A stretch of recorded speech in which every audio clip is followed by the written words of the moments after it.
Okay. Now who's going to tell us? Okay, one morning in October, it was October 29, and my mom normally got the loads of corn from the field, but she was canning red cabbage. And so because she was canning, she couldn't get away, so I had to get the loads from the field. Well, my father always had big horses. And I remember one of the horses' names was King. Jack, I believe it was Jack and King. Big horses. And they had a lot of power and a lot of strength. Like, you know, tractors nowadays have so much horsepower. And we had 2 horses and they had a lot of horsepower. So, anyway, my mom helped get them all harnessed up, and I left to go to the field with those horses. Well, I was just a little squirt, and I had all I could do to hold on the reins to hold the horses back, and I almost had a runaway with the horses. I had to go 3/4 of a mile to where my dad was picking corn with a corn picker, and then I got out there and I said to my dad, I'm scared. I just about had a runaway with those horses. And that so, means the horses would have ran away, like yeah, they would have taken off and just let you. Right, they just wild, and they would have gone, and I couldn't have held them. Yeah, I wasn't strong enough. And so he took those horses, and there was a pasture right next to that cornfield, and he took those horses and ran around and around and around, pulling that wagon and beating those horses because he was mad that they just about had a runaway with me. And so then he finally said, well, okay, I think they're calmed down now. I think you can go home. So we hitched the loaded wagon of corn and unhitched the empty wagon for him and hitched the loaded one, and I started for home. And they were still foxy, but I managed to get home. And when I got home, you have to drive. It's called a derrick. It's a big metal, and you have to drive your wagon in there and then unload. And so that all went good. I managed to get the horses driven right in the derrick, and we started to unload the corn, and it all went fine, and the corn crib was pretty full. So my brother John had to be up in the corn crib, and as that corn came down, he had to smooth it inside of the corn crib. So he was in the corn crib, and it all went fine, and it was unloaded. And my dad always said, after every load of corn, we had to pick up every ear. He did not want to see one ear of corn laying any place. It had to be picked up. And so there was only one ear of corn that fell. But he also always said, shut off the machinery. Shut off the machinery before you get near the working parts. There was only one ear, and so I was going to quick pick up that one ear of corn. And my sweater sleeve, I had my mom's sweater on. My sweater sleeve got caught in the cogs, and it started wrapping around. And it wrapped around until the forepart of my arm went underneath the tumbling rod, and the top part of my arm, as it went around, it was driven into the mud. And it was about 6 inches into the mud. And so all my skin and blood vessels, everything was just pushed up about 6 inches, because then when the engine stopped, my brother came running out of the corn crib and said, what happened? What happened? So then when he got there, he saw. And with every heartbeat, of course, the blood was going in the dirt. And this part of my arm was underneath the tumbling rod, so there was, I could show you too, there's a little piece of skin, but it was pulled tight. So my brother said it was only about 1/8 of an inch wide, that piece of skin. So he thought, now what do I do? This part is driven into the mud. This part is on the other side of the tumbling rod. So he got a spade. He started digging. So he dug both sides so he could get my arm out of there. He had to first get this part underneath the tumbling rod, And then well, I should tell you this. The first thing he did was he took his shirt and he tore it in strips.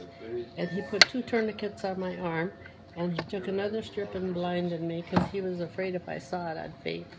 And he couldn't have me fainting. Smart. Yeah. Which brother? John. John. So he got me out of there. And then we walked to the house. And he carried this part of my arm, and I walked, and he had me blindfolded, and I wanted that blindfold off, and he said, no, you mustn't take the blindfold off.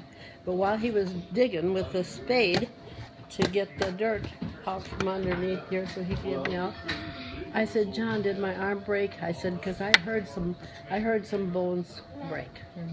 So, yeah, he said, your arm is broken. He says, but the doctor will take care of it. He'll take care of it. So don't worry about it. So anyway, we walked to the house, and then he called Mom really loud. And as we got closer to the house and Mom heard it, she came running out, and she saw it, and she fainted dead away. And so John said, Mom, get up. He said, we got to put something around her arm. And he was afraid if he'd let this go, it'd fall off completely. So he was holding it, and meantime, he kicked her, and he said, get up. He even swore at her, and I said, John, I said, you can't swear at Mom. Well, he said she's got to get some towels or something. So she got a towel, and I guess between the 2 of them, they took this towel and kept these 2 pieces together and wrapped that towel around, and then a sheet, and then we had to go to the doctor, and it was in Hall. How old were you? 13. Just under Jaden's age. Yeah, about Jaden's age. Yeah, and so we went to the doctor, and well, first we had to go to get my dad out of that field. And then he was just going to the other end, which was another 3/4 of a mile. He had just turned around and was going to the other end. And so my mom yelled and yelled. Well, you can't, above the noise of the tractor, you can't hear. So she starts running, and so finally he stopped, and she said, Mildred got her arm in the elevator. So then he came, and she stayed home. She's cooking, she's getting cabbage, remember? Yeah. So she stayed home, and my dad and my brother John took me to the hospital. And I got to the hospital in Hall, and Scotty DeMotts was a guy that he just helped around the hospital. And then they called Scotty out of there, and I heard him say, Scotty, you got to come out. There's a little girl with her arm off. You have to carry her in the hospital. So Scotty came out, and he said, I'm going to carry you in the hospital. And I said, no, you aren't. I said, I can walk. I stepped out of the car, and I collapsed. I lost so much blood. I collapsed on the road. Well, then he did pick me up and carry me in. And then they ran upstairs. There was a dentist also in that hospital, Dr. Beach. And Dr. Beach ran upstairs and said to the doctor who was doing an appendectomy, hurry up, because there's a little girl bleeding to death. So the doctor told him what to do. They gave me shots to thicken my blood, and he had to finish that appendectomy. And they took me up there, and then the doctor wanted to take it off right about 3 inches from my shoulder. And my dad said, no. He said, you're going to put it back on. And the doctor said, it is off. He said, I don't know where to start. It's all mud. It's all axle grease. He said, bone is off. Everything is off. But her cords are off. And then my dad said, you went to medical school, didn't you? Yeah, he said, well then, he said, put her arm back on. The doctor said, she'll die. He said, there's so much mud and so much axle grease. And here I had just a chunk taken out, which they didn't even fool with. And then my dad said, tell you what, if she dies, I'll not blame you. He said, it's my fault if she dies, but you will put that arm back on. And the doctor said, I don't know where to start. But he said, okay. They used 500 gallons of water. They said, going through all my muscles under the water, trying to clean them out a little bit. Yeah. So, yeah, that was, So you had surgery right in Hall? yeah, Wow. had to. That's Had the only to. place to. Yeah, because there was no time to go to Sioux City because there was all You were this losing too mud much. and excrete, and I was losing blood. They had to get at it. Wow. But they kept those tourniquets on, you know, Oh, yeah. that really helped. John was very, I And always he went thank into him. medical after that, didn't he? No, not John. He went to TV. Oh, I Yeah. think he didn't. No, he did. So, yeah.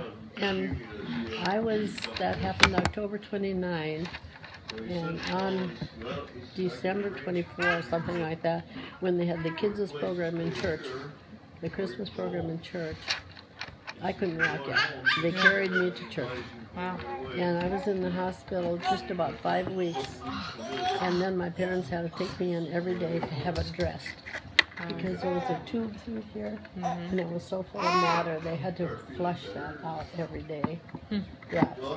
So I was, then the next year in May, of course, then the cord was gone, and the nerve was gone, and they just cut them off because it had been hours that I'd been in surgery already. And so, yeah, and then I had surgery in May, and then I had surgery later again. But, yeah, so that's most of it. Yeah. That's awesome.